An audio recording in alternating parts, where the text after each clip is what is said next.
आज मैं बाली ट्रैवल कर रहा हूँ एयर एशिया से। को बहुत इम्पोर्टेंट इन्फॉर्मेशन दूंगा बाली के वीज़ा के regarding. To proceed to their seats and please.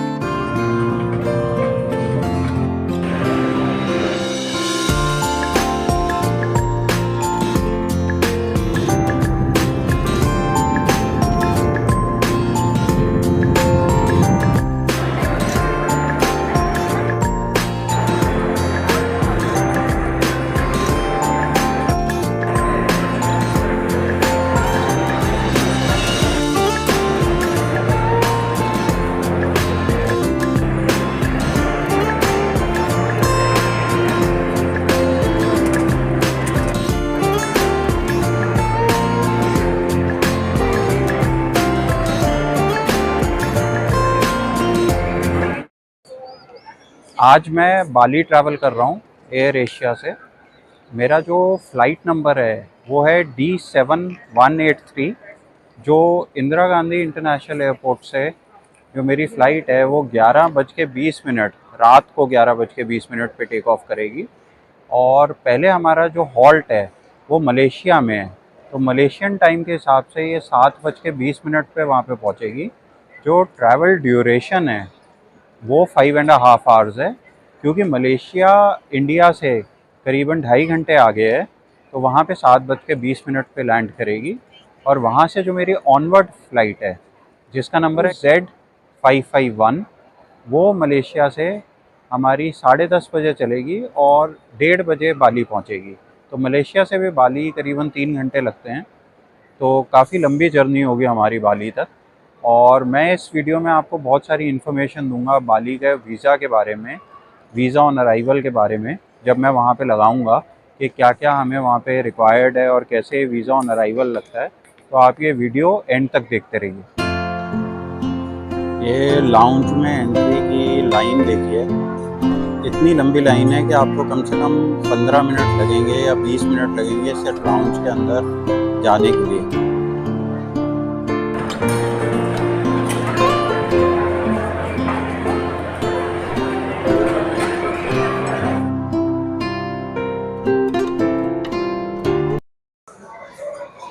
अभी मैं लाउंज में आके बैठा हूँ इंदिरा गांधी इंटरनेशनल एयरपोर्ट पे। लाउंज में अंदर आने के लिए बहुत ज़्यादा लाइन थी, बहुत ज़्यादा। बहुत लोगों ने ऐसे कार्ड्स बनवा लिए हैं जो लाउंज में एक्सेस हो जाते हैं, जिससे वो एंट्री ले लेते हैं। पहले लाउंज जो होता था बहुत एक्सक्लूसिव कार्ड होल्डर्स के लिए होता था, लेकिन अभी बहुत ज़्यादा भीड़ थी, पूरा पैक्ड है ये लाउंज। तो खैर हमने खाना वाना खा लिया है और ड्रिंक्स वगैरह भी पी ली हैं, खाना खा लिया है, तो यहाँ का काम हो गया है। इंडोनेशिया की जो करेंसी है वो है इंडोनेशियन रुपया। मैं पर्सनली जब भी जाता हूँ तो मैं अपने साथ US डॉलर्स कैरी करता हूँ। सबसे सेफ़ करेंसी है अपने साथ कैरी करने के लिए। इवन अगर आप ATM कार्ड ले जा रहे हैं, अपने साथ थोड़े से US डॉलर्स ले जाना कभी मत भूलें, क्योंकि एक बार मेरे साथ ऐसा हो चुका है कि मेरा जो ATM कार्ड है वो मशीन में फंस गया था। अगर मैं US डॉलर्स कैरी ना कर रहा होता तो मैं बहुत ज़्यादा प्रॉब्लम में आ जाता। तो आप US डॉलर्स अपने पास ज़रूर कैरी करें। और 1 रुपये के आपको 195 195 इंडोनेशियन रुपया मिलते हैं। तो अगर आप मान लीजिए 10 रुपये देते हैं तो आपको 1950 इंडोनेशियन रुपया मिलते हैं। इसका मतलब ये नहीं होता कि वो कंट्री बहुत चीप है। वहाँ पे अगर आप कोई डिश या ड्रिंक भी खरीदेंगे तो कई हज़ारों में आएगी। हमारा गेट है यहाँ से बोर्डिंग का, वो है गेट नंबर 7, जो काफ़ी दूर है, करीबन 10-15 मिनट की वॉक लगेगी। तो अब लाउंज से उठते हैं और चलते हैं गेट की तरफ।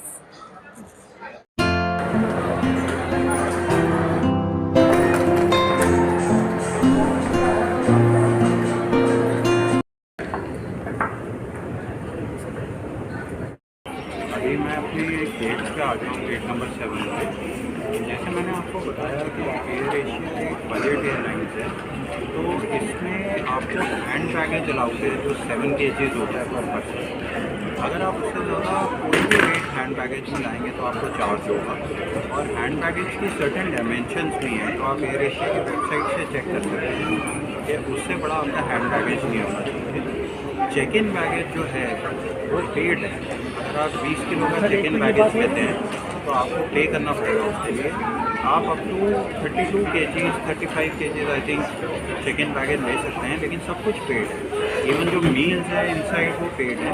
अगर आप प्री बुक करते हैं अपनी मील तो आपको सस्ती पड़ती है। तो आप रिकमेंडेड यही है कि आप अपनी मील जो है, अगर आपने कुछ खाना है फ्लाइट के अंदर तो प्री बुक कीजिए। अंदर सिर्फ वो आपको एक छोटी सी पानी की बोतल देंगे और कुछ भी नहीं देंगे पूरी फ्लाइट में। इवन अगर आप कंबल लेते हैं या ब्लैंकेट लेते हैं तो उसके लिए भी आपको पे करना पड़ेगा।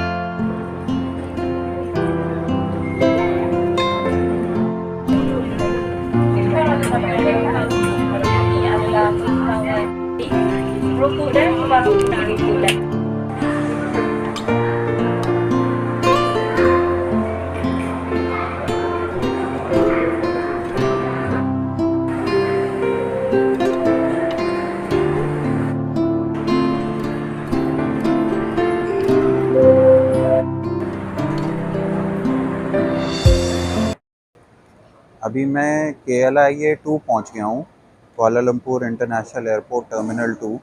और फूड कोर्ट में बैठा हूं थोड़ी देर, क्योंकि पूरी रात की फ़्लाइट के बाद थोड़ी सी भूख लग रही थी, तो फूड कोर्ट से थोड़ा खाना ले लिया यहाँ पर। और अभी हमारी कनेक्टिंग फ़्लाइट है बाली को, जो 10:30 पे यहाँ से चलनी है। QZ551 उसका नंबर है, और बाली पहुँचेगी 1:30 पे, जो 3 घंटे की ड्यूरेशन की फ़्लाइट है। जो हमारा सामान चेक इन हुआ था इंदिरा गांधी इंटरनेशनल से, वो हमें बाली पे ही मिलेगा। और यहाँ पे मलेशिया में आपको ट्रांज़िट वीज़ा की कोई ज़रूरत नहीं है। अगर आप कनेक्टिंग फ़्लाइट ले रहे हैं टर्मिनल 2 से ही, और आपकी लैंडिंग भी टर्मिनल 2 पे है, तो कोई ऐसी रिक्वायरमेंट नहीं है यहाँ।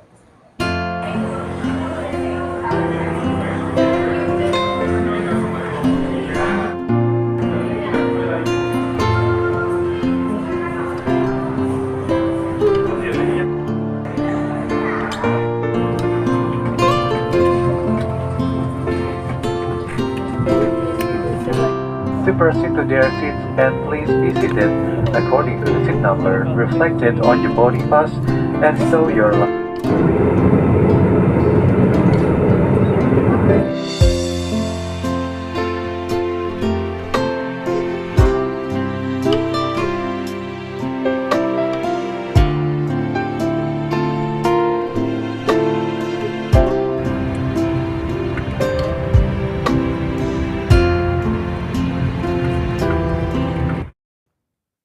अभी मैं एयरपोर्ट से इमिग्रेशन करा के, वीज़ा ऑन अराइवल करा के, सब कुछ करा के मैं अपने रिज़ॉर्ट पहुंच गया हूं।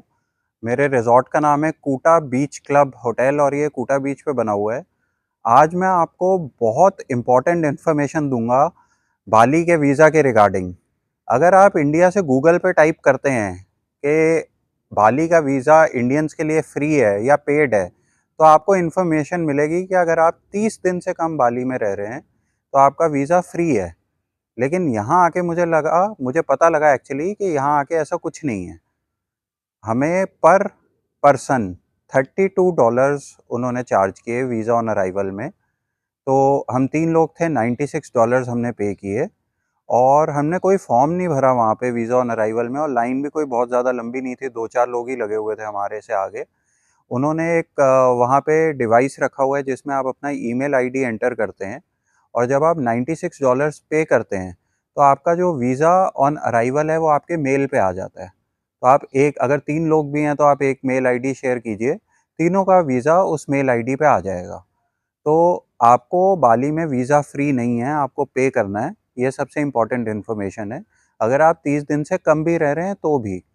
दूसरी एक इम्पॉर्टेंट इन्फॉर्मेशन जो मैं आपको देना चाहता हूँ, एक टूरिस्ट टैक्स है जो हम बाली के लिए पे करते हैं, जो $10 पर पर्सन है, जो आप ऑनलाइन पे कर सकते हैं या यहाँ पे कर सकते हैं। पर मुझसे किसी ने वो पूछा ही नहीं कि आपने पे किया या नहीं किया। अब मुझे पता नहीं, या तो उनको पता है कि मैं पे कर चुका हूँ ऑनलाइन मेरा पासपोर्ट देख के, लेकिन यहाँ किसी ने वो पूछा नहीं। अब तीसरी चीज़ जो है, आपको एक जब आप बाहर निकलेंगे इमिग्रेशन करा के, आपको एक कस्टम्स फॉर्म है जो फिल करना पड़ता है। वहाँ पे एक क्यूआर कोड लगा होगा जो आपको स्कैन करना है, और कुछ डिक्लेरेशंस मांगे हुए हैं जो आपको फिल करने हैं। तो वो आपको, जब आप वो फिल करेंगे, आपको एक क्यूआर कोड आ जाएगा, तो वो आप कस्टम्स को दिखाएंगे तो वो आपको बाहर जाने देंगे। बिना उसके वो आपको बाहर जाने नहीं देंगे। इस प्रोसेस में भी कम से कम आपके 15-20 मिनट लगते हैं। तो फ्लाइट के लैंड होने से, वीज़ा ऑन अराइवल लेने से, इमिग्रेशन कराने से और एयरपोर्ट के बाहर जाने से कस्टम्स का फॉर्म फिल करके मुझे कम से कम 2 घंटे लग गए। तो आप ये सब थोड़ा प्लान करके आइए। मुझे उम्मीद है आपको इस वीडियो में काफ़ी जानकारी मिली होगी। अगर कोई भी आपका क्वेश्चन है तो आप मुझे कमेंट बॉक्स में लिख के पूछ सकते हैं।